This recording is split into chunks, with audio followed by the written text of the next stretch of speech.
கிட்டு வந்து வாங்கிடணும். அதாவது ஸ்டேஷ்னரி இது வேறு. ஸோ வாங்க நம்ம போய் அந்த ஸ்டேஷ்னரி வந்து பார்க்கலாம். பார்த்தீங்கன்னா இதுதான் அந்த கிட்டு. ஸோ வாங்க நம்ம ஃபஸ்ட்டு டாம்பிரின்லேருந்து ஸ்டார்ட் பண்ணலாம். இது வந்து நம்மளது தான்.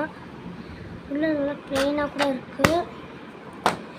ஜாம்பிரின் பாக்ஸ் கொடுத்துருக்காங்க. அப்புறம் ஒரு ஷார்ப்னர், அதே மாதிரி க்யூட்டான ஒரு ரேசர். அப்புறம் இது நிறுத்துறா. ஓ இந்த பண்ணு தானே, இது நம்மளுக்கு தெரியுமே. ஸோ வாங்க இதோட போர்டு போய் நம்ம தின்னதில்லை. என்னோடய போர்டு வந்து எங்கள் அக்கா வந்து குப்பையில் போட்டா. ஸோ வாங்க நம்ம அக்காவில் போய் எடுத்துன்னு வந்து ஹெல்தி. இதுதான் அந்த போர்டே, பார்த்துக்கோங்க. ஸோ இப்போ வாங்க நம்ம பார்த்திங்கன்னா அழிச்சு பார்க்கலாம். இது வந்து ஸ்பஞ்சு கொடுத்துருக்காங்க. இங்கே பாருங்கள், இது எங்கள் அக்காது. க்ரீன் கலர் வந்து எங்கள் அக்காது. அந்த எல்லோ கலர் வந்து நம்மளுது.